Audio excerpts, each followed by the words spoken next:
The clerk at the courthouse looked at me with pity as she slid the document across the counter. Legal name change approved. William Mitchell to David Martinez. David Martinez, my ex-husband's name. I stared at those official papers, my hands shaking as I read the reasons section. To remind my daughter of her failure forever. That night, sitting alone in my apartment with those court documents spread across my kitchen table, I finally understood how far my father would go to make sure I never forgot my divorce. He didn't just disapprove of my failed marriage. He legally became my ex-husband to torment me every single day. The taste of cold coffee and the sound of paper rustling filled my empty kitchen as I realized my own father had weaponized his identity against me. My name is Jennifer, and this is the story of how my father's cruelest act became my most powerful lesson in boundaries. Before I tell you how public court records exposed a father's manipulation and helped me save thousands of daughters from similar emotional abuse, subscribe and comment below what city you're watching from. I love connecting with women who understand family betrayal. What happened when these documents went viral taught me that sometimes the worst wounds become our greatest testimonies. The manila envelope had arrived 3 days ago, addressed to Jennifer Martinez, a name I hadn't used since my divorce 6 months earlier. I've been getting strange mail lately, legal notices and official correspondence that didn't make sense, but this morning something compelled me to call the courthouse directly. "Ma'am, you're listed as next of kin for notification purposes," the clerk had explained, her voice careful and professional. When someone changes their legal name, immediate family members receive copies of the filing. That's when my world tilted sideways. How did I get to this moment, sitting in my tiny apartment kitchen, surrounded by legal documentation that revealed my father's calculated psychological warfare? The Wisconsin State Circuit Court letterhead felt expensive between my fingers, the kind of official paperwork that carries weight and permanence. But it was the handwriting that stopped my breathing entirely. Dad's careful, methodical script, the same penmanship that used to write love, Daddy on birthday cards and sign permission slips for school field trips, now filled out forms designed to inflict maximum emotional damage. Under reason for name change request, his words were deliberate and cruel.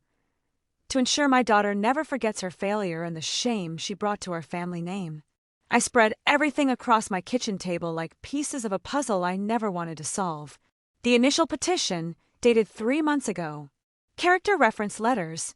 Who writes character references for a man trying to become his daughter's ex-husband? The court hearing notice he'd somehow kept secret. The final decree, stamped and official, declaring that William James Mitchell,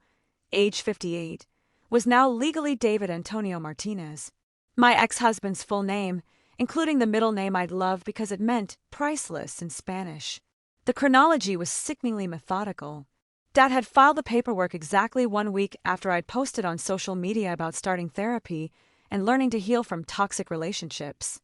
He'd attended the required court hearing on the same day I'd gotten my first paycheck from my new job, the one I'd taken to rebuild my independence after David cleaned out our joint bank account. The judge's signature was dated 2 days after I'd finally stopped crying myself to sleep every night. My coffee grew cold as I discovered each calculated detail. He'd listed his new address, not the family home where Mom still lived, but a P.O. box across town. His employment section read, "Retired," instead of insurance agent,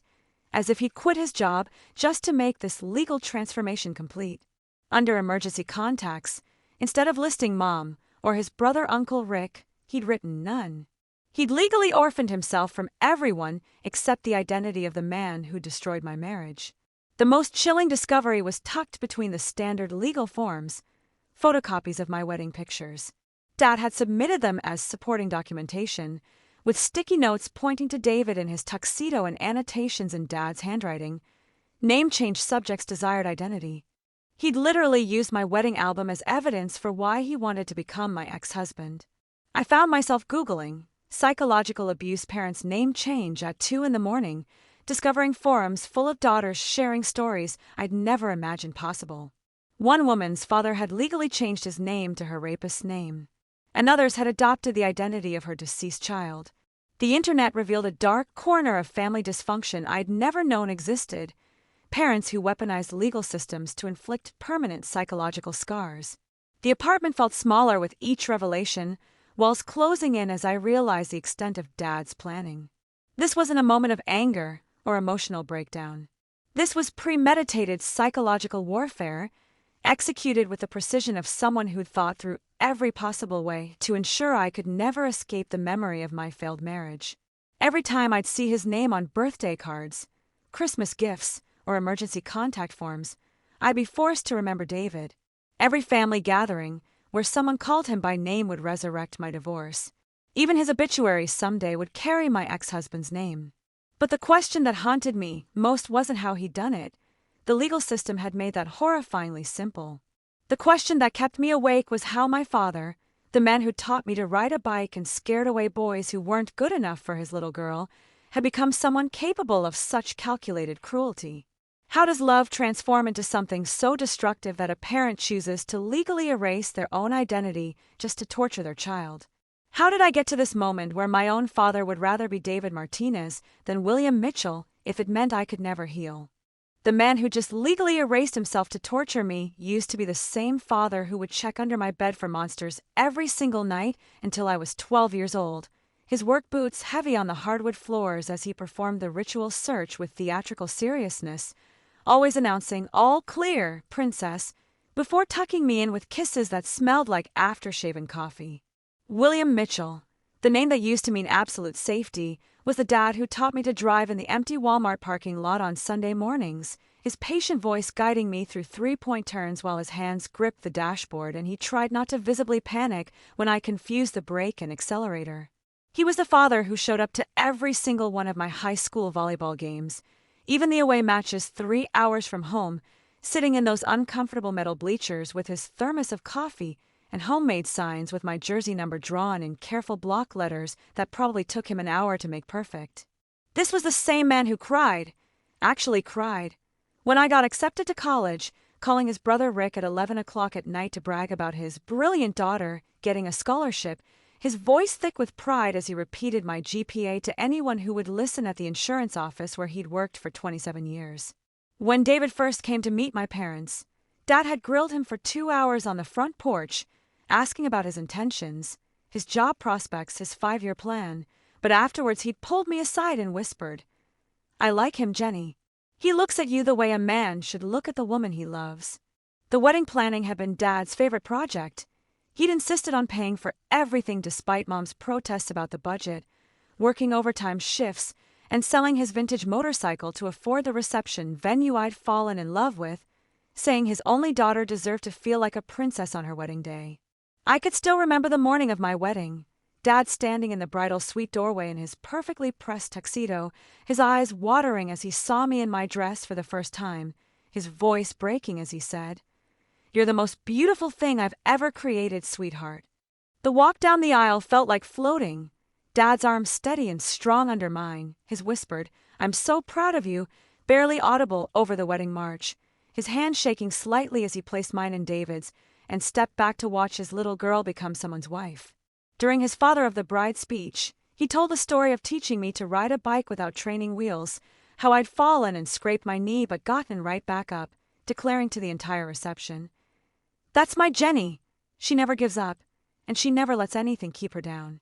The applause had been thunderous, and David had squeezed my hand under the table while Dad raised a champagne glass and toasted, "To my daughter and her happiness," which means everything to me. For the father-daughter dance, we'd chosen My Girl by the Temptations because he used to sing it to me when I was little, his off-key voice making me giggle as he spun me around the kitchen while Mom cooked dinner, and that night at my wedding he sang along softly in my ear as we swayed together, his cologne the same familiar scent that had meant home for 24 years. When the song ended, he'd kissed my forehead and whispered,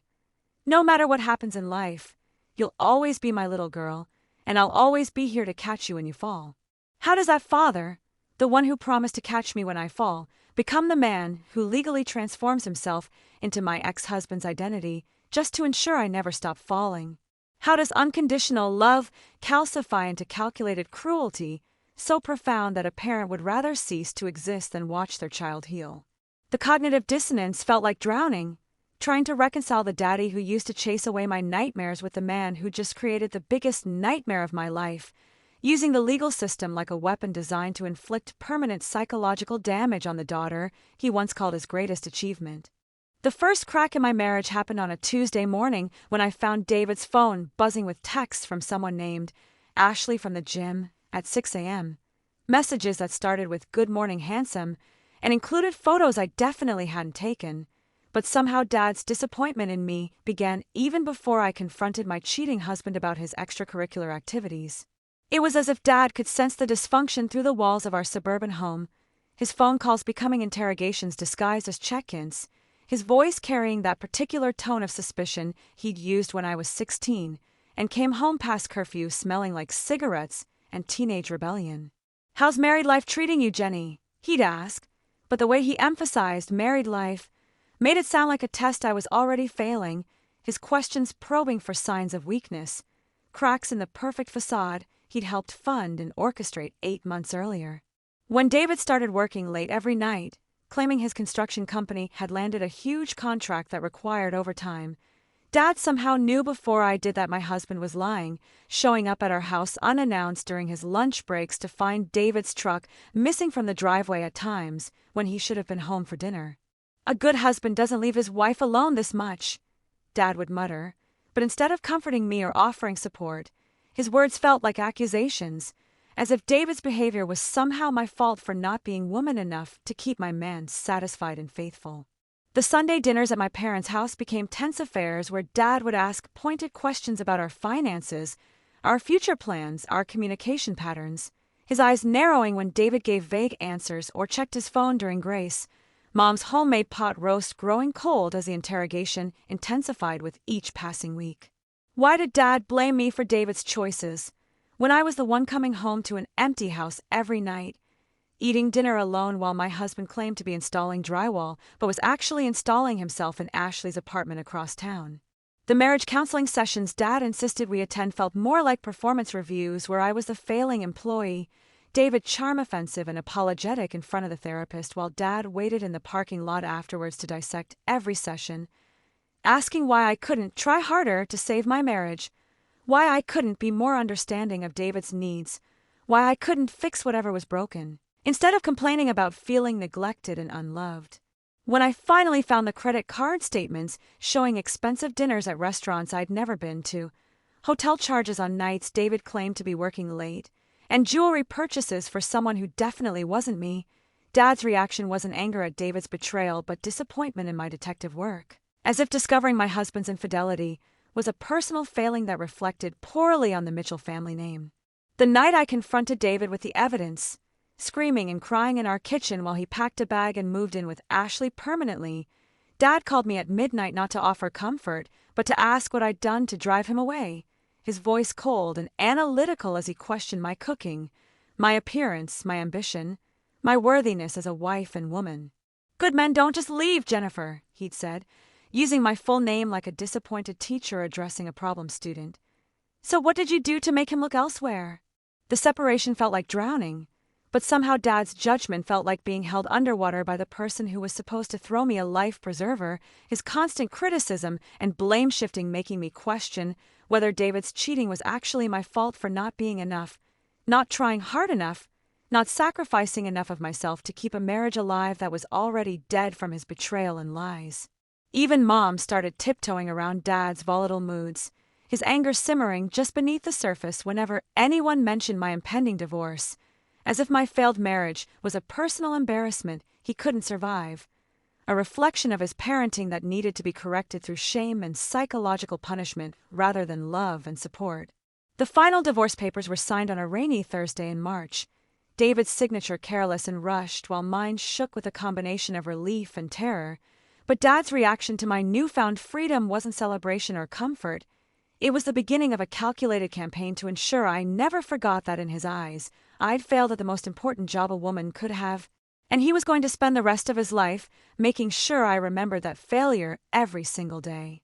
Mom knew what was coming long before I did, her quiet warnings disguised as casual observations that I was too heartbroken and confused to recognize as desperate attempts to prepare me for Dad's escalating psychological warfare. "Your father doesn't handle failure well, sweetheart," she'd whispered one afternoon while we folded laundry in her basement, her hands trembling slightly as she smoothed wrinkles from Dad's work shirts, her voice carrying the weight of 32 years of marriage to a man who saw disappointment as a personal attack requiring retaliation. Linda Mitchell had learned to read her husband's moods like weather patterns, sensing the approaching storms in the way he'd clench his jaw during dinner, the deliberate silence that followed any mention of my divorce, the methodical way he'd organize his desk drawers when his anger needed an outlet that wouldn't leave visible bruises or evidence that could be used against him in polite society. She'd lived through this before, she told me in fragmented conversations when Dad was at work, her voice barely above a whisper as she revealed the pattern I'd been too sheltered to see.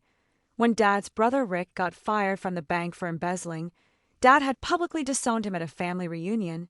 announcing to 50 relatives that the Mitchell name means integrity and anyone who destroys that doesn't deserve to carry it. When Dad's own father had been arrested for drunk driving and lost his commercial license, ending his trucking career, Dad had refused to visit him in jail or help with legal fees, declaring that weak men make weak choices, and I won't enable failure. The generational pattern was becoming horrifyingly clear. Dad didn't just disapprove of failure, he punished it with systematic emotional destruction designed to ensure the lesson was never forgotten.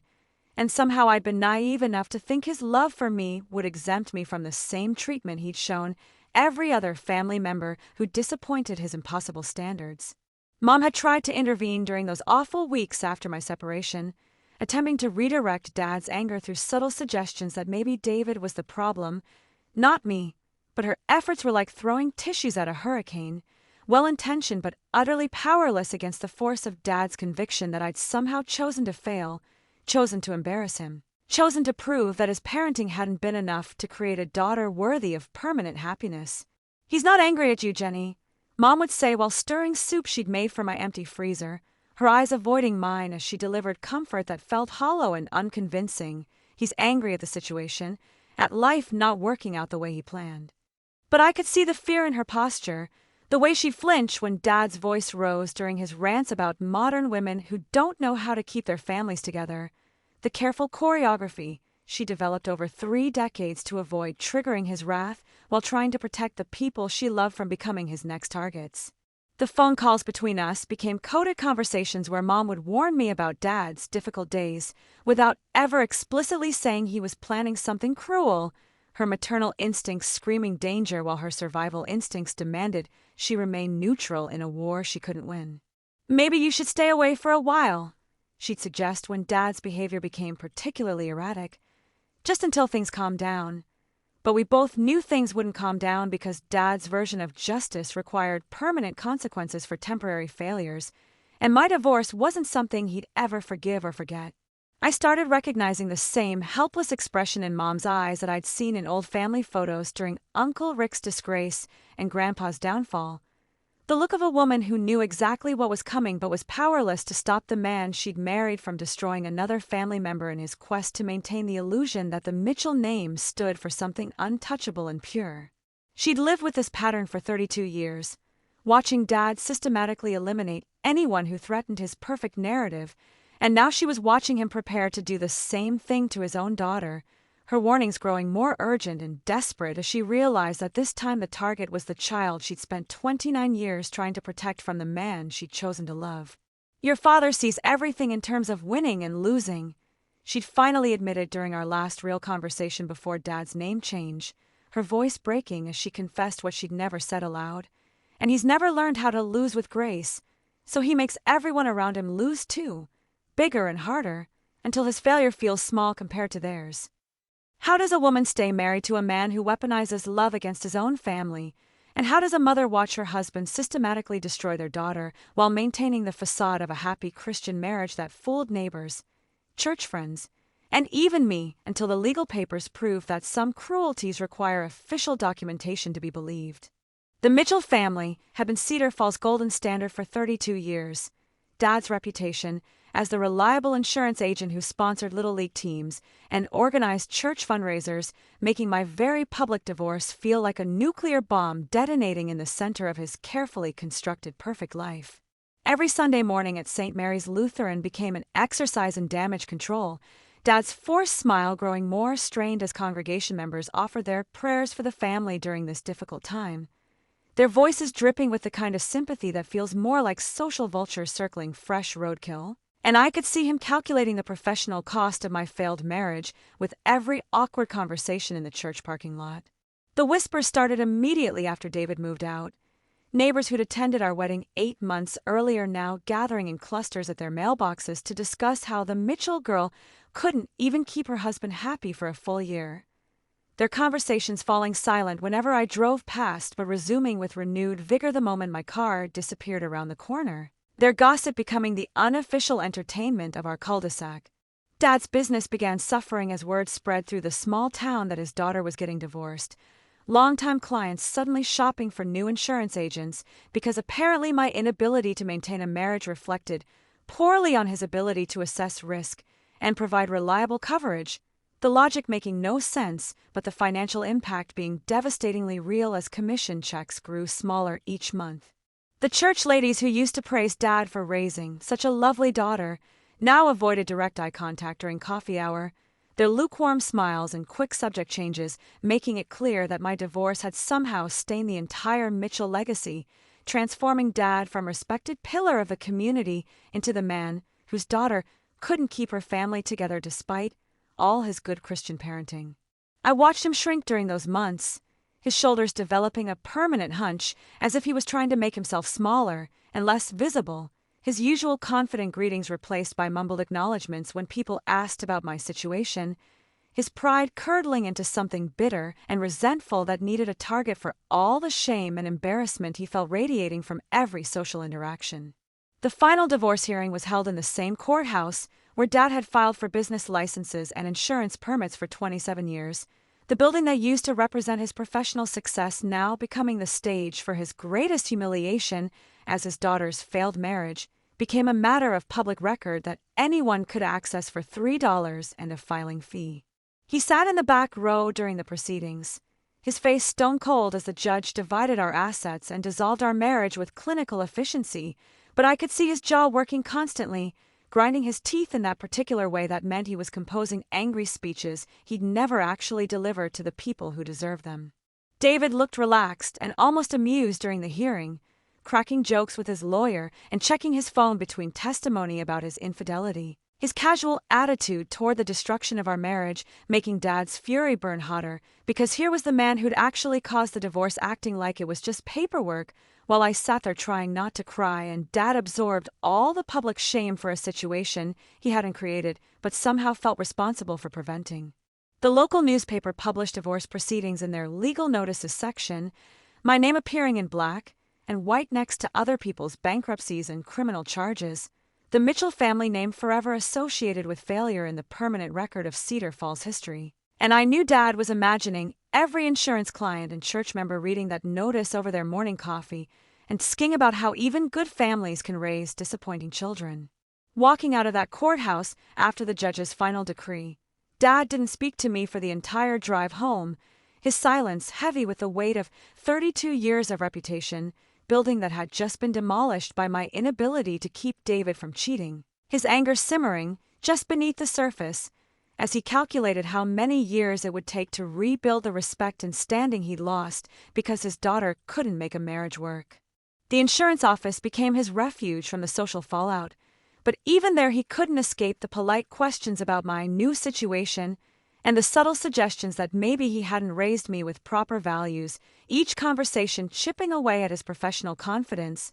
until he started avoiding client meetings and letting the secretary handle most of his business calls. That night, he sat in his garage workshop until 3 a.m, the sound of his hammer striking metal echoing through the neighborhood as he worked out his frustration on an old car bumper. The rhythmic banging creating a soundtrack for the rage he couldn't express anywhere else, because admitting how much my divorce had destroyed his social standing would mean acknowledging that his love for me had always been conditional on my ability to make him look good to the people whose opinions he valued more than his daughter's happiness and emotional survival.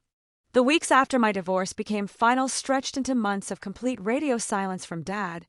not the comfortable quiet of people who need space to process but the deliberate, weaponized silence of someone plotting revenge disguised as moral superiority. And I had no idea what he was planning during those long evenings when Mom would call with updates delivered in hushed tones like war correspondents reporting from enemy territory. "Your father is struggling with everything that's happened," she'd whisper, but her voice carried undertones of fear that suggested Dad's struggling involved more than just disappointment. It was the active, methodical struggle of a man researching ways to inflict permanent psychological damage while maintaining plausible deniability about his motives and intentions. The silence felt heavier than screaming would have, more ominous than the explosive anger I'd witnessed during Uncle Rick's financial scandal or Grandpa's legal troubles, because this quiet had purpose and direction. Like the calm before a hurricane that experienced weather watchers recognize as infinitely more dangerous than the storm itself. Phone calls that used to happen twice a week simply stopped. Birthday cards that had arrived like clockwork for 29 years never appeared in my mailbox. And family gatherings became awkward affairs where Dad would physically leave rooms when I entered them, his absence creating a vacuum that sucked all the joy and normalcy out of every conversation until even Mom stopped trying to pretend things would eventually return to normal. I started having dreams about him. Not the comforting daddy dreams of childhood, but anxiety-filled scenarios where he'd appear at my apartment unannounced with legal documents or newspaper clippings about my divorce, his face wearing expressions I'd never seen in real life but somehow knew were brewing beneath his carefully controlled public facade of wounded dignity and Christian forgiveness. The silence became a living thing that followed me everywhere, making innocent moments feel charged with unspoken threat, grocery shopping in stores where he might appear, driving past his insurance office and wondering if he was watching from his window, checking my mailbox with growing paranoia because something about the quality of his absence felt too intentional to be mere emotional processing. Mom's updates grew more cryptic and concerning as winter turned to spring. He's been making phone calls at odd hours, and he's asking strange questions about legal procedures, and he's been going through old family photos and documents, each piece of information feeling like clues to a puzzle I couldn't solve but knew was being constructed specifically to hurt me in ways I couldn't yet imagine. The few times I glimpsed him around town, his appearance had changed in subtle but unsettling ways. He'd lost weight, his clothes hung differently, and there was something predatory about his posture that reminded me of a cat stalking prey, patient and focused with an intensity that made my stomach clench with instinctive dread. Church friends started asking me uncomfortable questions about why Dad and I weren't speaking, their inquiries feeling less like concern and more like intelligence gathering for gossip networks that thrived on family drama, and I found myself making excuses for his behavior that I didn't believe while protecting a man who was clearly planning something designed to destroy whatever emotional progress I'd made since David's betrayal. The isolation was suffocating. Losing my husband to infidelity had been devastating, but losing my father to calculated silence felt like being slowly strangled by someone who was supposed to love me unconditionally, his absence becoming a presence that haunted every decision I made as I tried to rebuild my life while constantly looking over my shoulder for whatever punishment he was designing in his methodical, patient way. Spring cleaning became an exercise in paranoia as I organized my apartment and wondered what legal vulnerabilities I might be creating, what documents or evidence Dad might be collecting to use against me, what aspects of my post-divorce life he was monitoring and cataloging for future psychological warfare that would make David's simple infidelity look like kindness in comparison. The silence had texture and weight, pressing against my chest during quiet moments when I'd remember how safe I used to feel knowing Dad was just a phone call away, how completely I trusted that his love was permanent and unconditional, how naive I'd been to think that blood meant protection instead of potential for deeper, more intimate destruction. I had no idea what he was planning during those months of deliberate absence, but my body knew something terrible was coming, my sleep disrupted by anxiety dreams, and my appetite diminished by constant low-level dread that felt like waiting for test results that would change everything forever. And the worst part was knowing that whatever he was constructing in his workshop of wounded pride and calculated cruelty would be delivered with the same methodical precision he'd once used to build my childhood dollhouse, his love and his hatred apparently requiring the same careful attention to detail and long-term planning that would ensure maximum impact and permanent damage. The first sign that Dad was planning something beyond ordinary emotional punishment came on a Tuesday evening in late April when Mom called me crying, her voice shaking as she described finding him in the basement at 3 a.m, surrounded by manila folders and legal documents, speaking in hushed tones to someone on the phone about processing times and filing requirements, while she stood on the stairs listening to half of a conversation that made no sense but felt deeply threatening in ways she couldn't articulate to the daughter she was trying to protect. "He's been making calls during his lunch breaks," she whispered, glancing toward the garage where Dad was allegedly organizing his tools but had been suspiciously quiet for hours. "And when I ask who he's talking to, he gets defensive and says it's business. But Jenny, he's been retired for 6 months. What business could he possibly have that requires so much secrecy and paperwork?" The phone calls always happened when he thought Mom was napping or running errands, his voice carrying the formal tone he used for important transactions. Words like petition and documentation and legal precedent drifting through closed doors along with the sound of papers rustling and his methodical handwriting scratching across forms that he'd hide whenever Mom entered the room unexpectedly. Mom started finding odd receipts tucked between couch cushions, payments to law offices she'd never heard of, notary fees, courthouse filing charges, photocopying costs that seemed excessive for someone who claimed to be handling simple paperwork, and when she'd ask about the expenses, Dad would dismiss her questions with irritation that felt disproportionate to her innocent curiosity about their household budget. The secretive behavior escalated throughout May, Dad developing patterns that felt ritualistic and obsessive. Long drives to downtown Milwaukee on weekdays for errands he couldn't explain, extended conversations with his brother Rick that would end abruptly when Mom entered the room, and hours spent researching something on the computer that required him to clear the browser history every single night, like a teenager hiding pornography from disapproving parents. "He's been asking me strange questions about you," Mom admitted during one of our increasingly tense phone calls, her voice dropping to a whisper as she revealed the interrogation disguised as casual conversation. "When was Jennifer's wedding exactly? What was David's middle name? Do you have copies of the divorce papers? Where does she work now?" Each question felt innocent individually, but collectively created a profile that suggested Dad was building a case or gathering intelligence for purposes that remained terrifyingly unclear. The turning point came when Mom discovered Dad had been contacting distant relatives and family friends, ostensibly to catch up, but actually to discuss my divorce with people who barely knew me, his conversations focusing obsessively on the details of my failed marriage, David's character, and the shame my situation had brought to the Mitchell family legacy that he'd spent 30 years building in Cedar Falls' tight-knit community. Uncle Rick finally called Mom directly after one of these conversations, his voice concerned and confused as he described Dad's weird obsession with my divorce, the way he'd steered every topic back to my failure and David's name, asking questions about legal procedures and name changes that made no sense in the context of normal family gossip or brotherly support. What was he hiding from all of us during those months of methodical planning, and why did every conversation, every phone call, every secret meeting seem designed to gather ammunition for a war I didn't even know was being declared against my ability to heal and move forward from the worst period of my adult life? The garage workshop became his headquarters, the sound of his radio playing country music at low volume providing cover for phone conversations that would stop abruptly whenever Mom's footsteps approached, his tools remaining untouched while he conducted business that required privacy, precision, and the kind of legal research that suggested he was planning something permanent and irreversible. By June, Mom was scared enough to suggest I prepare myself for something difficult, her maternal instincts screaming danger while her loyalty to her husband prevented her from explicitly warning me about the psychological warfare being constructed in their basement, her conflicted position making her feel complicit in whatever Dad was planning while simultaneously trying to protect the daughter she'd raised to trust family above all else. The mystery deepened when mail started arriving addressed to W. Mitchell instead of William Mitchell,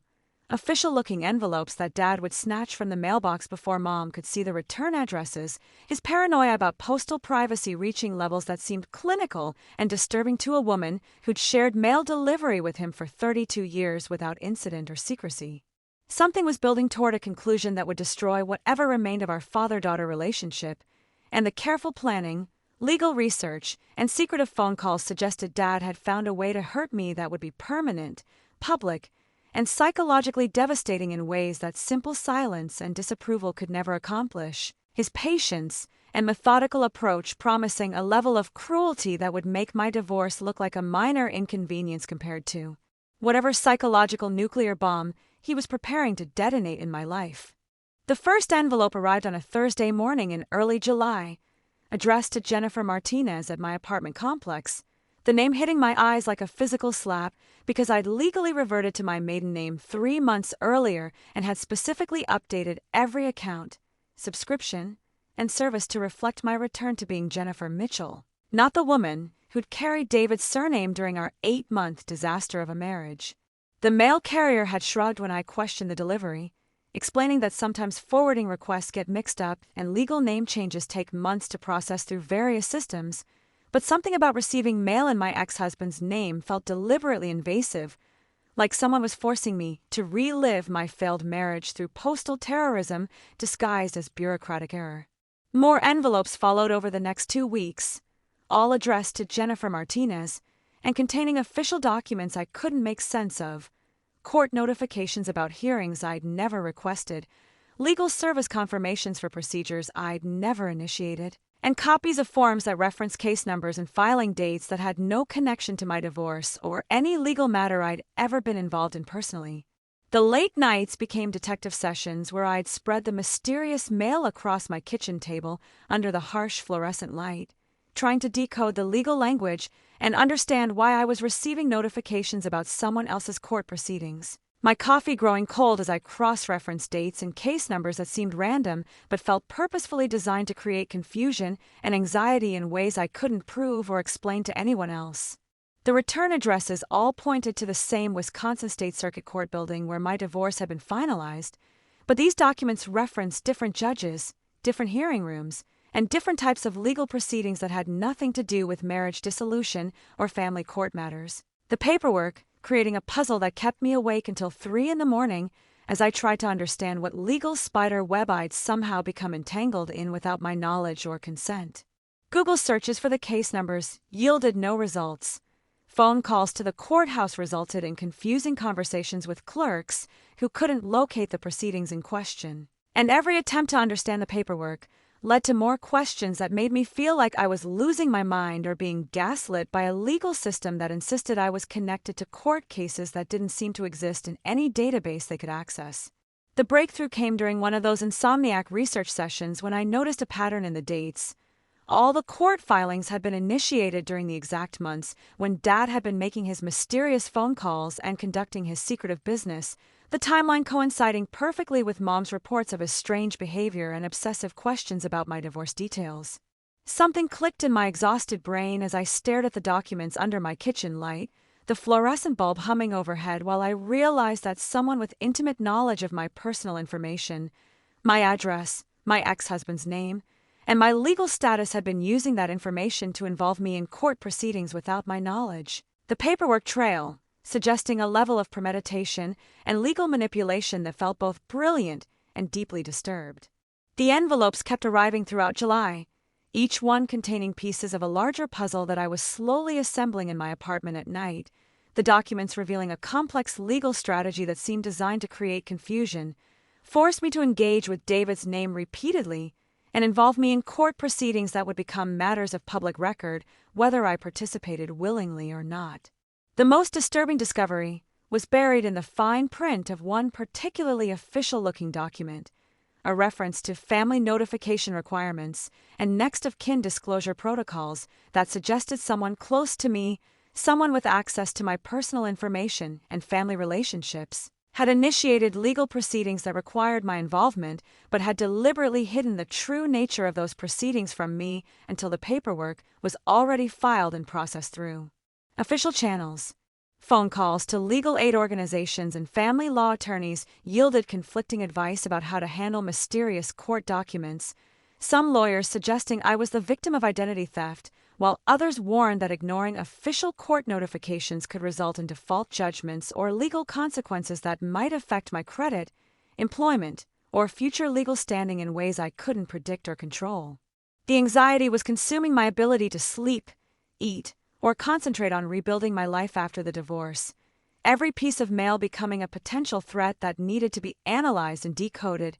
every legal term requiring research and interpretation that made me feel like I needed a law degree just to understand what was happening to my life without my permission or participation. By the end of July, I'd filled a shoebox with these mysterious documents, my kitchen table covered with notes and timelines and legal research printouts that painted a picture of someone systematically involving me in court proceedings while keeping me ignorant of the true purpose behind the legal manipulation. And the late-night realization that this was probably connected to Dad's secretive behavior filled me with a dread so profound that I knew I had to visit the courthouse in person to demand answers about what legal nightmare was being constructed around my life by someone who had access to information that only family members would possess. The Wisconsin State Circuit Court building felt like a mausoleum of broken dreams as I walked through its heavy glass doors on that sweltering August morning, my shoebox of mysterious documents clutched against my chest, while the air conditioning hit my nervous sweat and made me shiver with anxiety that had nothing to do with temperature and everything to do with the growing certainty that I was about to discover something that would fundamentally change my understanding of how cruel family members could be to each other. The clerk at the information desk wore the weary expression of someone who'd fielded thousands of confused questions from people trying to navigate a legal system designed to be intimidating and obtuse. But when I explained my situation, receiving court documents for proceedings I'd never initiated, her eyebrows raised with the kind of professional concern that suggested my situation was unusual, even by courthouse standards. "Let me pull up these case numbers," she said, typing with rapid efficiency, while I stood there trying to control my breathing and wondering what fresh hell was about to be revealed through official channels that would make my divorce look like a pleasant afternoon compared to whatever legal manipulation had been conducted without my knowledge or consent. The computer screen reflected in her glasses as she scrolled through database entries, her expression shifting from routine professionalism to genuine confusion, and then to something that looked uncomfortably like pity, the kind of expression medical professionals wear when they're about to deliver news that will require emotional support and possibly referrals to counseling services. "Ma'am, you're listed as next of kin for notification purposes on a legal name change petition," she explained slowly, her voice careful and gentle as if she were speaking to someone who might need to sit down before receiving the full explanation. "And according to our records, the petitioner specifically requested that all family notifications be sent to your current address using your former married name to ensure proper delivery and legal compliance." The blood drained from my face as she continued reading from her screen, her voice becoming more clinical and detached as she delivered information that felt like bullets. The petition was filed by William James Mitchell, age 58, requesting legal name change to David Antonio Martinez, with supporting documentation, including family photographs and character references, stating that the name change serves important personal and family purposes that require immediate court approval. The courthouse lobby began spinning around me as the full magnitude of Dad's psychological warfare became clear. He hadn't just been planning to hurt me, he'd been planning to legally become my ex-husband, to erase his own identity and assume David's name as a permanent reminder of my failure, a daily torture device disguised as legal paperwork that would follow me for the rest of my life. "The hearing was held 6 weeks ago," the clerk continued, oblivious to the fact that each word was destroying whatever remained of my faith in paternal love, "and the petition was approved with standard 30-day waiting period, which means the name change became official last Tuesday. So Mr. Mitchell is now legally Mr. Martinez, according to Wisconsin state records."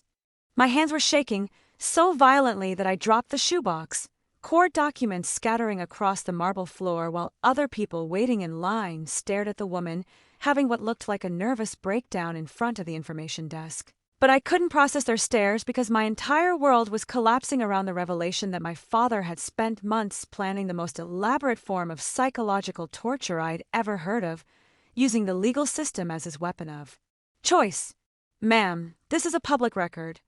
the clerk added helpfully, sliding a printed copy of the name change decree across the counter, "which means anyone can access these documents for a small fee. And I have to tell you, in 23 years of working here, I've never seen anything quite like this. Most people change their names to distance themselves from negative associations, not to embrace them." The walk back to my car felt like floating through a nightmare where gravity had stopped working and reality had become optional, my brain struggling to process the calculated cruelty of a father who would rather legally become the man who'd cheated on and abandoned his daughter than allow her to heal from the trauma of divorce without daily reminders of her failure to keep a marriage intact. Sitting in the courthouse parking lot with the name change decree spread across my steering wheel, I realized that Dad's months of secretive behavior had been preparation for this moment, the moment when I discovered that he'd legally erased himself to become a living monument to my divorce. His new identity, serving as permanent psychological evidence that some failures are too shameful to be forgiven or forgotten by the people who are supposed to love us unconditionally. The phone call I needed to make sat in my contacts like an unexploded bomb. Dad would now ring through to someone who was legally David Martinez, my ex-husband's name appearing on my caller ID as a daily reminder that even my father's love came with conditions that I'd apparently failed to meet. And the conversation we were about to have would either end with reconciliation or the complete destruction of whatever father-daughter relationship had survived my divorce and his calculated psychological warfare designed to ensure I never forgot the shame of being a woman who couldn't keep her family together. The official court documents felt heavier than paper as I sat in my car outside the courthouse, my hands trembling while I forced myself to read every single word of Dad's legal petition, knowing that somewhere in this bureaucratic nightmare was his written explanation for why he'd chosen to legally become my ex-husband. His reasoning preserved forever in official records that anyone could access for $3 and a filing fee. The Wisconsin State Circuit Court form was coldly clinical in its language, requesting basic information about the petitioner's current name, desired new name, and reasons for the legal change. But Dad's handwriting in the margins and attached supplementary pages revealed a level of calculated psychological warfare that made David's simple infidelity look like accidental kindness compared to deliberate paternal cruelty designed to inflict permanent emotional damage. Under the section marked Reason for Name Change Request, Dad had written in his careful, methodical script, "My daughter Jennifer Mitchell married David Antonio Martinez in a ceremony I funded and supported, believing she understood the sacred nature of marriage and family commitment. But her subsequent divorce after 8 months has brought shame and embarrassment to the Mitchell family name that has been respected in Cedar Falls for over 30 years, and I believe that by assuming her ex-husband's identity, I can ensure she never forgets the gravity of her failure or escapes the consequences of her inability to maintain the marriage I invested in emotionally and financially." The cruelty was breathtaking in its precision, each word chosen specifically to inflict maximum psychological damage while maintaining legal legitimacy, his reasoning continuing on the back of the form where he'd written, "Jennifer's divorce has damaged my reputation in our community, caused financial losses to my insurance business, and created ongoing family tension that could have been avoided if she had worked harder to preserve her marriage instead of choosing the easy path of divorce when faced with normal marital challenges that other women successfully overcome through commitment and sacrifice. How does a father become this cruel?" I wondered, staring at his handwriting that used to appear on birthday cards and school permission slips, but now spelled out psychological torture disguised as legal reasoning, his words revealing a mind that had spent months crafting justifications for inflicting permanent emotional damage on the daughter he'd once claimed to love unconditionally. The attached character reference letters were even more devastating. Dad had recruited church members, business associates, and family friends to write testimonials supporting his name change without revealing the true nature of his petition, their glowing references to his integrity, family commitment, and moral character, inadvertently endorsing his plan to psychologically torture his own daughter through legal identity theft. One letter from Pastor Williams praised Dad's dedication to family values and his willingness to make personal sacrifices to teach important lessons about responsibility and consequences, the irony burning like acid as I realized Dad had convinced our pastor that legally becoming my ex-husband was an act of Christian parenting rather than calculated psychological abuse disguised as moral instruction. The financial disclosure section revealed another layer of his methodical planning. Dad had listed the cost of my wedding as approximately $18,000 and noted that this investment in my daughter's future was wasted due to her failure to honor marriage commitments. His accounting of wedding expenses serving as evidence that my divorce had caused him quantifiable financial damages that somehow justified his legal transformation into David Martinez. The most disturbing discovery was buried in the supplementary documentation, where Dad had included photocopies of newspaper clippings about our wedding,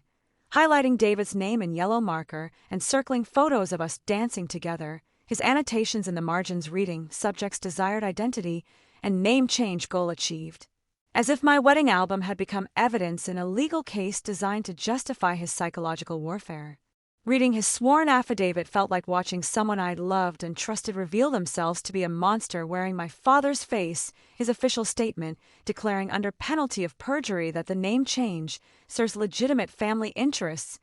and will help my daughter understand the permanent consequences of abandoning marriage commitments that reflect on the entire Mitchell family legacy in our community. The judge's approval stamp felt like a betrayal of the legal system itself. How had a court of law rubber-stamped a petition that was obviously designed to inflict psychological torture on a family member? And what kind of legal precedent was being set when fathers could legally become their daughters' ex-husbands as punishment for divorce? The date stamps reveal the timeline of his cruelty with mathematical precision. He'd filed the petition exactly 1 week after I'd started therapy, attended the hearing on the same day I'd gotten my first post-divorce paycheck, and received final approval 2 days after I'd told Mom I was finally sleeping through the night without nightmares about David's betrayal. His timing was surgical in its accuracy, designed to destroy my healing process at the exact moment when I was beginning to believe that maybe, just maybe, I could survive my divorce and build a life that wasn't defined by David's infidelity or Dad's disappointment in my failure to keep a marriage together that was doomed from the moment my husband started cheating with someone whose name he would now carry forever as a reminder of everything I'd lost. My hand shook so violently I could barely dial his number, the phone slipping twice before I managed to press call, knowing that when he answered, the voice would belong to someone who was legally David Martinez, my ex-husband's name appearing on his caller ID as the final insult in a campaign of psychological warfare that had taken months to plan and would take years to recover from. If recovery was even possible after discovering that your own father could orchestrate such elaborate cruelty. Disguised as moral instruction. The phone rang 4 times before his familiar voice answered with his new legal greeting. David Martinez speaking.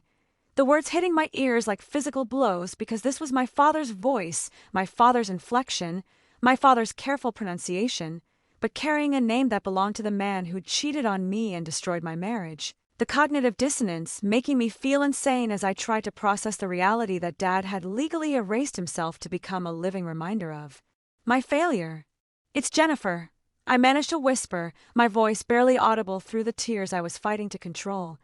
And I know what you did. I have the court papers right here in front of me, Dad, and I need you to explain to me how a father does this to his daughter, how someone who used to check under my bed for monsters becomes the biggest monster in my life. His silence stretched for 10 seconds that felt like hours before he responded with the cold, measured tone he used for insurance negotiations, completely devoid of the warmth or affection that had once defined our relationship.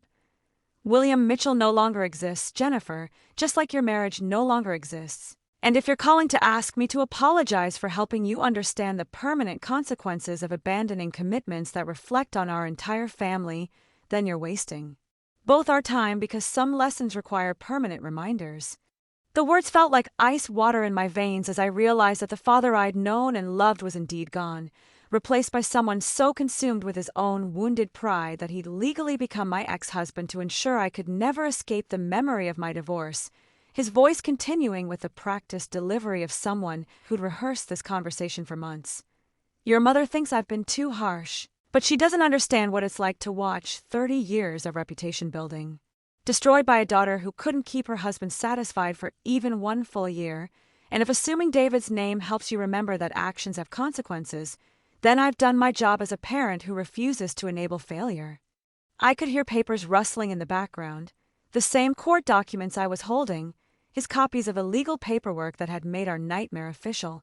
and I realized he was reading from prepared notes, that even this conversation had been planned and scripted to inflict maximum psychological damage while maintaining his twisted sense of moral superiority and paternal authority. You spent $18,000 on a wedding dress and reception hall, he continued with the detached precision of an accountant reviewing failed investments. Money I could have spent on a new truck or kitchen renovation, but instead I invested in your happiness, And 8 months later you threw it all away because marriage got difficult and you chose divorce instead of working through normal marital problems that other women handle without destroying their families' reputations in small communities where everyone knows everyone else's business. The conversation felt surreal, like talking to someone wearing my father's voice, but possessed by a stranger who'd studied his speech patterns and mannerisms but couldn't replicate the love that used to make every phone call feel like coming home, his words continuing to pour out like rehearsed testimony. David Martinez was a good man who deserved a wife who understood commitment. And if you can't handle seeing his name on my driver's license, my bank account, and my insurance policies, then maybe you'll finally understand how your divorce made me feel when I had to see his name crossed out on every legal document and watch our neighbors whisper about the Mitchell daughter who couldn't keep her marriage together. The phone felt like it was burning my ear as I realized that this was it. This was the death of our father-daughter relationship in real time, his voice becoming more animated as he warmed to his subject. I changed my name to David Antonio Martinez because every time you see it, every time you have to write it on emergency contact forms or legal documents, every time someone asks about your father's name, you'll remember that some failures are too big to be forgiven or forgotten, and maybe that memory will help you make better choices in whatever relationships you manage to build from the wreckage of the life you threw away. The courthouse documents spread across my passenger seat seemed to glow with malevolent energy as I listened to my father, my former father, David Martinez, explain with clinical precision how he designed a form of psychological torture that would follow me for the rest of his life, ensuring that his death certificate, his obituary, his gravestone would all carry my ex-husband's name as a permanent reminder that some disappointments are too profound to be healed by time, forgiveness, or the unconditional love that I'd foolishly believed defined the relationship between fathers and daughters. The silence after his explanation stretched between us like a chasm filled with 30 years of lies disguised as love, and when he spoke again, his voice carried the satisfied tone of someone who just delivered a masterpiece of psychological warfare and was waiting for applause that would never come. You're probably wondering how I could do this to my own daughter, but Jennifer, you stopped being my daughter the moment you walked away from a marriage I helped create, and David Martinez was the man you chose to destroy. So becoming him felt like justice, like finally understanding what it means to be discarded by someone you trusted completely. The words hit me like physical slaps because I was hearing my father explain with clinical precision how he'd convinced himself that legally becoming my ex-husband was an act of parental love rather than calculated psychological torture, his reasoning so twisted that it defied every basic understanding of healthy family relationships and normal human empathy. I spent months researching the legal process, he continued with the pride of someone describing a successful business venture, talking to lawyers about the requirements, gathering character references, preparing documentation that would convince a judge that my name change served legitimate purposes. And you know what I discovered? The court system doesn't care about your feelings or your recovery. They care about legal precedent and proper paperwork, which means my right to become David Martinez was more protected than your right to heal from his betrayal. His laugh was hollow and bitter, the sound of someone who'd spent so much time justifying cruelty that he'd forgotten what kindness sounded like, his voice gaining momentum as he described the methodical planning that had consumed months of his life. Every time I signed David's name during practice sessions, every time I rehearsed introducing myself as David Martinez,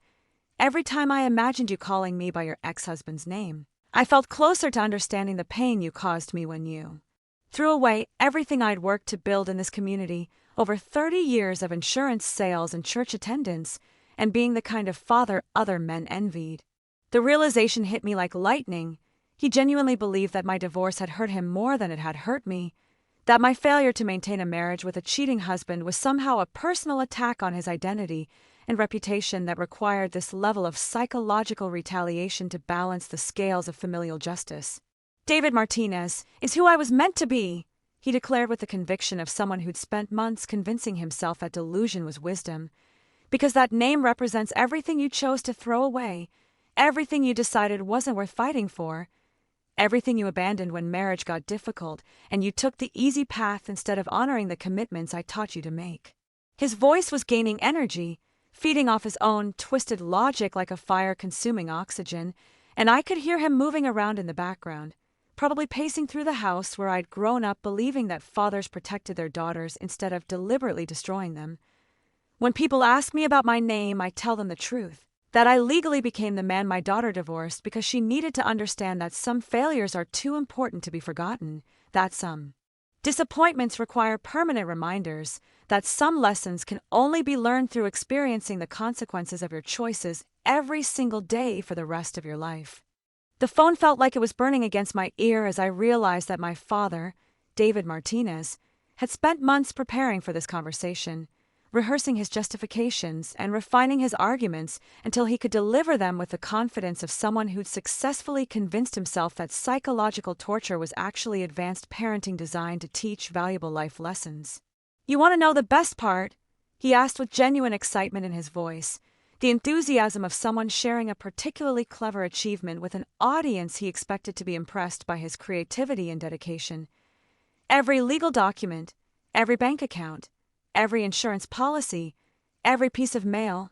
every phone call, every introduction for the rest of my life will remind you that David Martinez was the name you chose and then discarded, and now it's the name I've chosen to carry, forever as proof that some people appreciate what you threw away." The courthouse parking lot around me felt like a movie set where reality had been suspended and replaced with a nightmare that couldn't possibly be real, but the court documents in my lap, and the voice on the phone confirming my worst fears about human capacity for calculated cruelty. And I finally understood that the man I'd called Dad for 29 years had been replaced by someone who'd legally become my ex-husband not despite loving me, but because his version of love required psychological punishment, so severe that it necessitated erasing his own identity to create a permanent monument to my failure that would follow me until one of us died.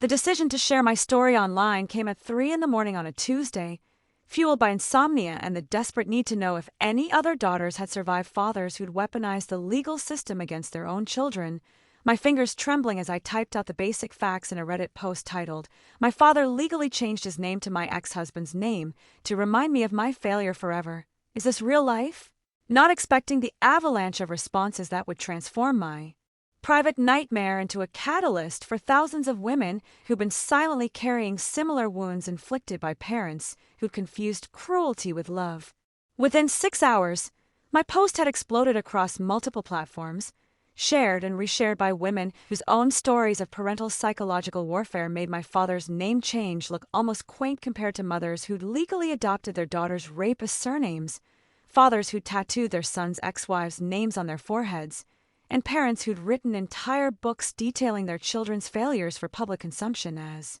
cautionary tales designed to inflict maximum humiliation disguised as moral instruction. The messages started arriving immediately, hundreds, and then thousands of private messages from daughters around the world who'd been waiting their entire lives for someone to name the specific brand of parental cruelty they'd experienced. Their stories pouring into my inbox like testimonies at a trial where the jury was finally ready to believe that some parents are capable of psychological torture that defies every basic understanding of family love and protection. "My mother legally changed her name to my abuser's name when I pressed charges," wrote Sarah from Toronto, her message accompanied by court documents that proved some parents will literally become their children's traumatizers rather than support their healing. "My dad got a tattoo of my ex-boyfriend's name on his forehead after I broke up with him for cheating,"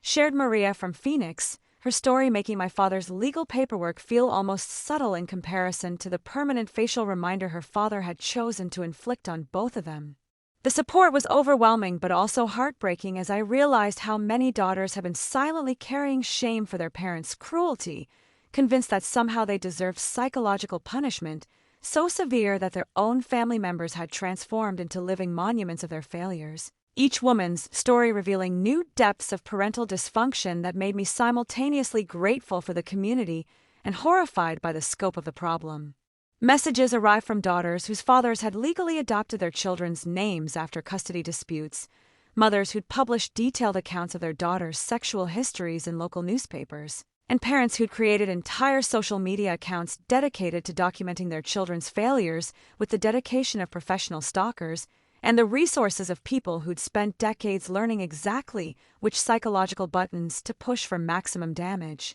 The viral nature of my story attracted attention from therapists, lawyers, and domestic abuse specialists who confirmed what I'd suspected but been afraid to voice: that what my father had done constituted a form of psychological abuse so sophisticated that it required legal intervention and professional support to process. Their expert validation, helping me understand that feeling crazy wasn't a character flaw, but a normal response to gaslighting so elaborate that it had required months of planning and court approval to execute.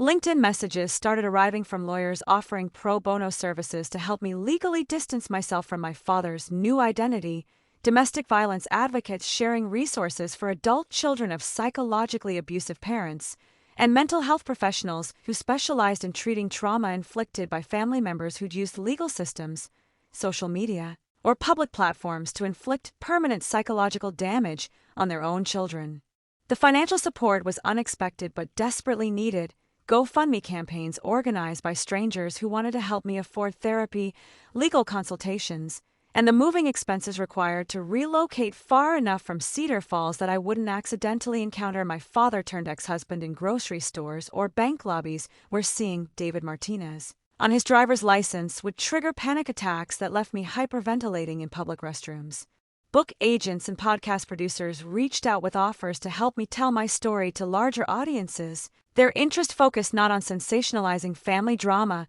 but on educating the public about sophisticated forms of psychological abuse that often go unrecognized because they're perpetrated by people who appear respectable and use legal or social systems to inflict damage that leaves no visible bruises but creates emotional scars that last decades. The most valuable messages came from daughters who'd successfully established boundaries with psychologically abusive parents, their advice ranging from practical strategies for legal name protection to therapeutic techniques for processing grief over losing parents who were still alive but emotionally dead. Their wisdom helping me understand that healing was possible even when the person who'd inflicted the deepest wounds would never acknowledge their cruelty or apologize for psychological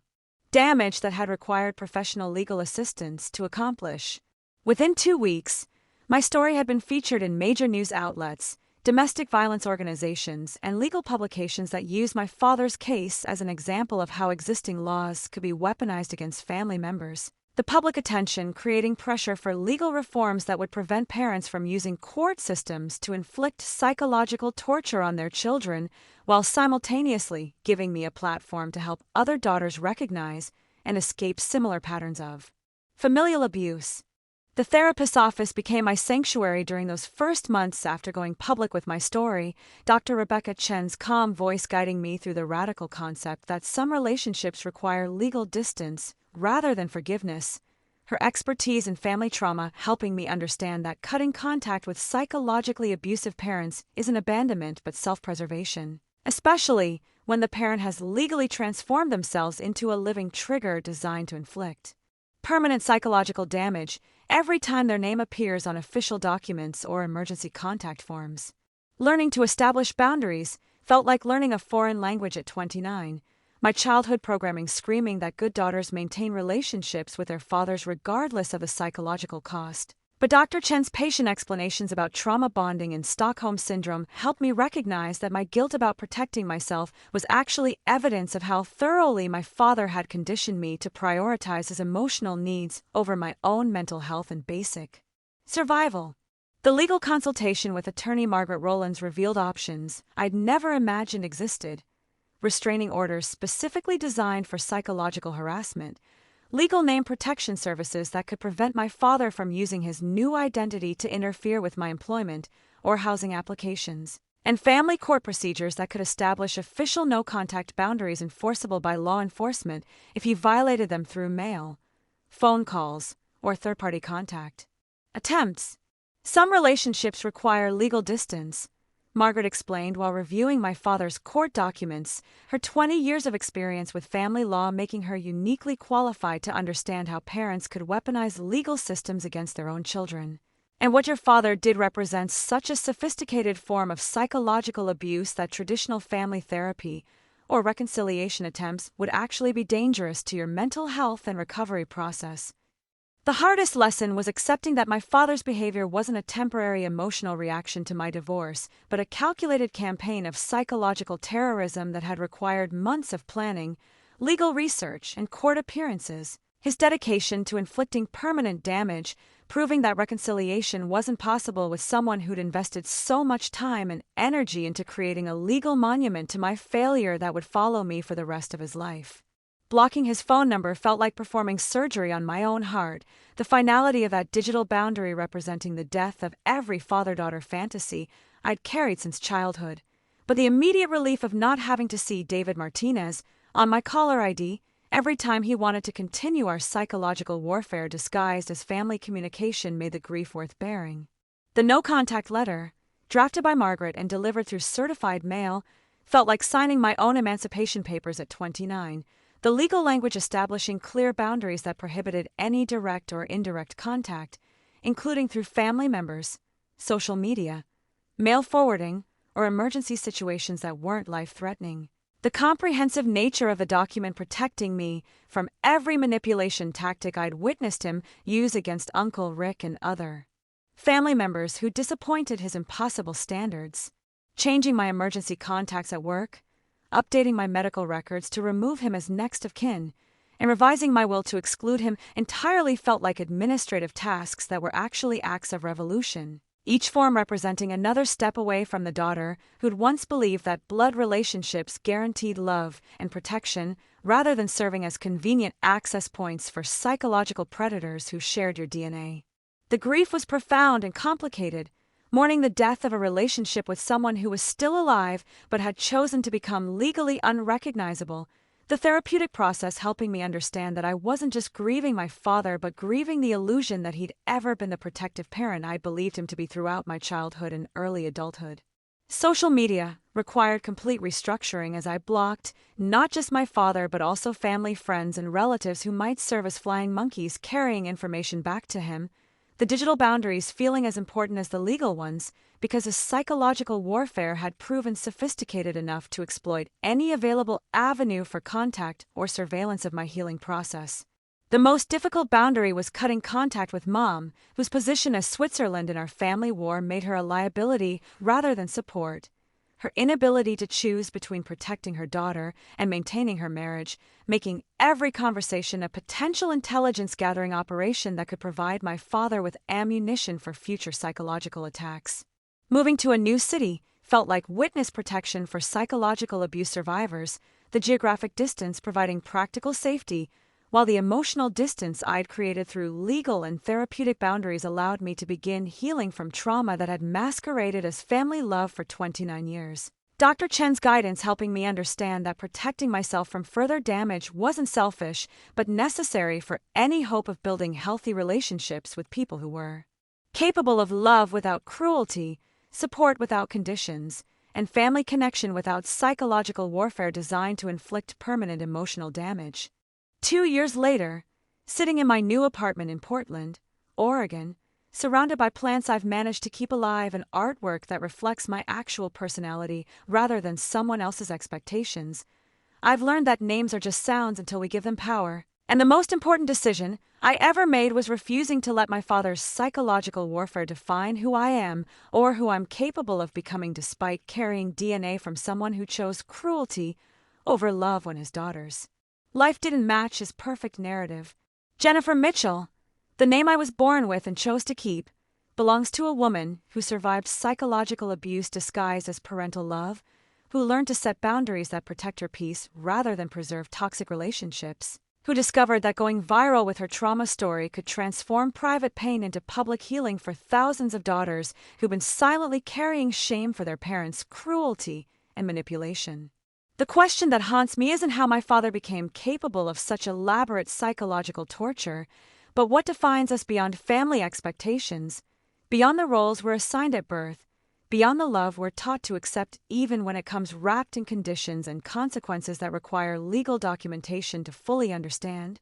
My therapy sessions with Dr. Chen have taught me that identity is something we build rather than something we inherit, that the most radical act of self-love is choosing to protect yourself from people who've proven they're willing to inflict permanent psychological damage to maintain their own emotional comfort and social standing in communities that value reputation over authentic family relationships. The support groups for adult children of psychologically abusive parents have become my chosen family. Women and men who understand that sometimes the bravest thing you can do is admit that your biological family members are toxic, that blood doesn't guarantee love, that some relationships require legal distance to preserve your sanity, and ability to trust other people who are capable of healthy emotional connection. My story continues to help other daughters recognize sophisticated forms of psychological abuse that often go undetected because they're perpetrated by parents who appear respectable, use legal systems to inflict damage, and hide behind social expectations that adult children should maintain relationships with family members regardless of the psychological cost of that connection. The nonprofit organization I started, called Chosen Names, provides legal assistance, therapeutic resources, and practical support for adult children who need to establish boundaries with psychologically abusive family members. Our work focused on educating the public about manipulation tactics that use legal systems, social media, and community pressure to inflict psychological damage that leaves no visible bruises but creates emotional scars that can last decades without proper treatment and support. What defines us beyond family expectations is the courage to choose healing over harmony, boundaries over blood, self-protection over social approval, and authentic relationships over toxic family connections that require us to sacrifice our mental health to maintain peace with people who've proven they're willing to inflict deliberate psychological damage when disappointed by our choices or failures. The name David Martinez appears on legal documents related to my father until he dies. But Jennifer Mitchell is the name I choose to carry forward, the identity I've built through therapy, chosen family, meaningful work, and relationships with people who understand that love doesn't require psychological warfare, that support doesn't come with conditions, that family can be created rather than just inherited from people who share your genetic material but not your values. My father's cruelest act became my greatest teacher, showing me that some wounds are meant to heal into wisdom rather than scars, that public vulnerability can transform private trauma into collective healing, that the most powerful response to psychological abuse is not revenge but recovery, not retaliation, but the creation of resources that help other people escape similar patterns of familial manipulation and control. The legal name David Martinez will die with my father, but the lessons learned from his psychological warfare will continue helping daughters around the world recognize that they deserve relationships built on love rather than control, support rather than manipulation, family connection that heals rather than harms, and the fundamental understanding that we get to choose who deserves access to our hearts, our homes, our healing, and our hope for the future. If after hearing my story you feel there's someone in your family you need to protect yourself from, don't wait 2 years like I did. Trust your instincts, seek professional support, and remember that choosing yourself isn't selfish but necessary for any hope of building authentic relationships with people who are capable of love without cruelty. Tell me in the comments, what name do you choose to carry forward, and what city are you watching from? I love connecting with survivors from around the world who understand that sometimes the most important family is the one you choose rather than the one you're born into. Don't forget to subscribe because this daughter has many more stories about healing, boundaries, and the incredible strength we discover when we finally choose ourselves over toxic family expectations that require us to sacrifice our peace for other people's comfort.